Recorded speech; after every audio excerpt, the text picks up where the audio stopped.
Bonjour à tous, heureux de vous retrouver sur le plateau de Paris Turf TV pour votre quotidienne reçue 5 sur 5, l'émission du Quintet Plus et du Top 5. Pour m'accompagner aujourd'hui, j'ai le plaisir de recevoir Laurent Notariani. Bonjour Laurent. Bonjour Philippe, bonjour à tous. Laurent, direction Compiègne ce jeudi, le prix de la place des Vosges, une épreuve pour 4 ans, 2000 mètres, une épreuve très ouverte où les petits numéros dans les stalles vont avoir leur importance. Ben effectivement, on sait que c'est évidemment un profil où il vaut mieux aller de l'avant pour espérer s'illustrer. Les petits numéros de corde, effectivement, dans mon pronostic, ont eu ma préférence.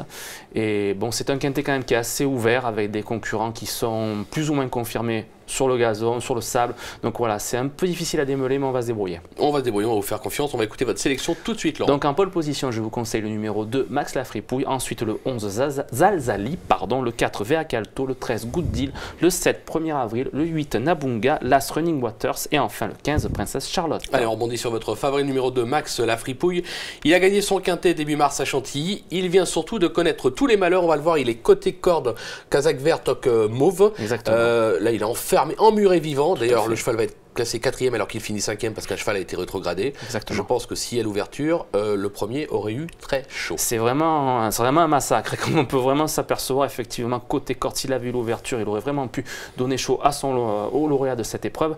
Il faut préciser en plus que c'est un concurrent qui, par le passé, brillait plus sur le sable et justement dans cette épreuve, il a prouvé que le gazon lui convenait tout autant. Il avait été pénalisé après le prix Kilt, donc son succès sur le sable cantilien, et là il vient de montrer qu'il a toujours une belle marge de progression. C'est un concurrent en plus qui a toujours été estimé, il a quand même été tenté listed et groupe 3 par le passé. Les 2000 mètres et la corde à gauche, je ne m'en fais pas du tout, je pense que ça va lui aller. Il a tiré le 6 dans les stalles. Je pense honnêtement que c'est un bon point bas. Ouais, tous les feux sont ouverts. On va passer au numéro 11, Zalzali, qui reste sur 2 accessites à ce niveau. Évoluer sur plus court ne devrait pas être un souci. Moi, je le vois bien jouer les premiers rôles, surtout que, précision, il est entraîné par David Winrich, qui en ce moment fait feu de tout bois partout, obstacle plat. Ben vous avez tout dit, c'est comme ça que je voulais commencer mon intervention au sujet de Zalzali. Effectivement, David Winrich fait feu de tout bois. Actuellement, c'est effectivement un concurrent qui ne tient pas dans sa peau actuellement dans ce genre de confrontation. Il reste sur 2 très belles prestations. Effectivement, bon, le raccourcissement de la distance, je ne m'inquiète pas trop. C'est un concurrent qui aime aussi bien aller de l'avant que attendre dans un parcours. Il avait prouvé dans le prix de Picardie justement que d'aller devant, il savait le faire aussi bien que le dernier coup, attendre. Je pense que c'est un concurrent qu'il faut retenir, d'autant plus que cette fois, il sera muni d'œillères australienne. L'autre, bon, ça ne le change pas vraiment, mais c'est quand même 100% de réussite quand il mine cet artifice. Je pense effectivement que lui aussi, ayant tiré un numéro de corde assez favorable, lui qu'il a le 5, on peut lui faire confiance. Allez, on va lui faire confiance. Derrière, vous avez placé le numéro 4, Vea Calto. Cheval qu'il ne faut pas condamner sur son récent échec, c'était à Marseille. Il a prouvé par le passé qu'il évoluait dans sa catégorie. Moi, personnellement, mais ça reste personnel, je l'aurais mis plus bas. Je l'aime pas trop, ce cheval.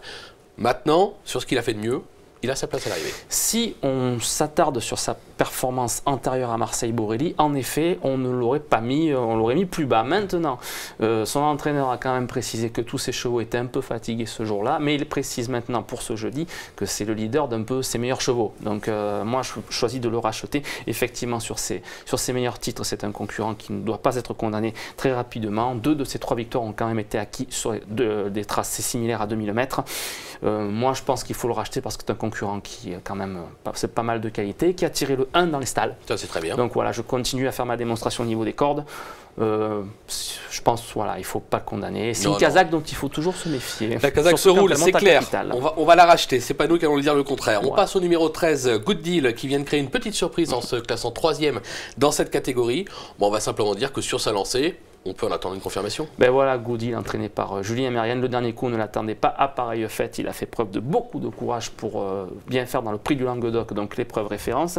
C'est un concurrent d'abord qui gagnait plus sa vie dans les réclamés, puis il a prouvé l'année dernière qu'il était capable de hausser le ton dans les handicaps. C'est un concurrent en plus qui apprécie d'aller devant. Bon, je vais me répéter, mais à Compiègne, c'est quand même important. C'est clair. Et par rapport à mes 3 favoris, il affiche 100% de réussite sur le parcours des 2000 mètres de Compiègne qui nous intéresse. Voilà, et il vient de devancer Max Lafripouille. Bon, certes, avec le parcours difficile qu'on vient de voir, mais ça prouve au moins que c'est un concurrent courageux qui va sûrement répondre au présent. Allez, on ne peut pas l'écarter, on l'aura compris. On passe au numéro 7, 1er avril, qui avait gagné à ce niveau, c'était en 2015. Tout à fait. Bon, depuis, le cheval n'a plus trop de marge au poids. Exactement. Maintenant, sur ce qu'il a fait de mieux, à ce poids-là, une 4-5e place? Une 4-5e place est largement possible puisque c'est un concurrent effectivement entraîné par Tony Clout qui a bien fait dans les handicaps l'année dernière et qui a donc un peu moins de marge que par le passé. Maintenant, voilà, il a prouvé qu'il était en 35. Là, désormais, il est évalué en 35 et la dernière fois, c'était donc, je reprends, excusez-moi, 35,5 par le passé, maintenant il est en 35. Il a prouvé en 35 la dernière fois qu'il était tout aussi compétitif. Maintenant, c'est un attentiste, c'est ce qui me fait un petit peu peur. Donc il va falloir que tout se passe bien.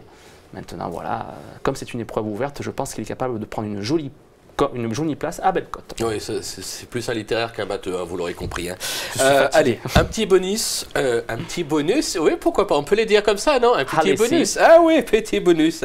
Avec UniTV, Cédric Philippe a été à la rencontre de Jérôme Régnier qui présente 2 candidatures, l'As Running Water et le numéro 15, Princesse Charlotte. Il nous parle des deux, on l'écoute tout de suite. Ouais, c'est quand même une lourde pénalisation, je trouve 3,5 kg, elle se retrouve en 39 de valeur, les choses vont être beaucoup plus compliquées, surtout s'il y a un peu les pistes qui sèchent et si la piste est tout juste souple. Elle avait quand même une bonne aptitude aux pistes bien collantes, voire lourdes. Mais bon, on voit que les lignes répètent. 50 Gold qui vient de s'imposer aujourd'hui avec la jument de Monsieur Scandella qui est également à l'arrivée du Quintet. Donc les lignes répètent et la jument est restée très bien. C'est pour ça qu'on continue dans cette catégorie-là. On va voir son degré de compétitivité. Elle, c'est vraiment son expérience et sa ténacité qui fait qu'elle puisse être compétitive à ce niveau dans sa valeur handicap. Pourquoi pas rééditer ça? Pareil, à la base, on avait pensé qu'elle allait passer en haute deuxième épreuve. Elle se retrouve en bas du Quintet. Umberto va la découvrir, mais je pense qu'elle va lui convenir et elle devrait une nouvelle fois être compétitive, même si elle n'a pas trop de marge à ce poids-là non plus. Voilà, on va pas revenir dessus, on a compris, plus pour une place, mais on va s'en méfier quand même, 2 candidatures à prendre au sérieux, il y aura une petite cote à la clé. On va se quitter avec une petite pépite, Laurent, dans la 4e, je crois. Dans la 4e épreuve, donc le cheval qui portera le numéro 3 qui s'appelle Orpello, et ce qu'il y a de bien, c'est qu'il y aura une cote très intéressante, et je vous conseille plus de le jouer en jeu simple placé. C'est un concurrent qui est entraîné par Gina Raric et qui sera monté par Umberto Rispoli. C'est un concurrent d'origine italienne, Umberto Rispoli est italien, et j'ai eu des bruits, c'est un concurrent qui aime aller devant, alors certes, d'habitude, il court plus dans les réclamés, mais cette fois, on lui fait hausser le temps avec un petit peu des ambitions. Et je vous répète, il y aura de l'argent. Donc, allez-y. Ah, vous m'avez convaincu. On va le tenter. Merci, Laurent, pour toutes ces informations. Merci à vous de nous avoir suivis. Bon jeu à tous et à très vite sur le plateau. Au revoir. Merci, au revoir.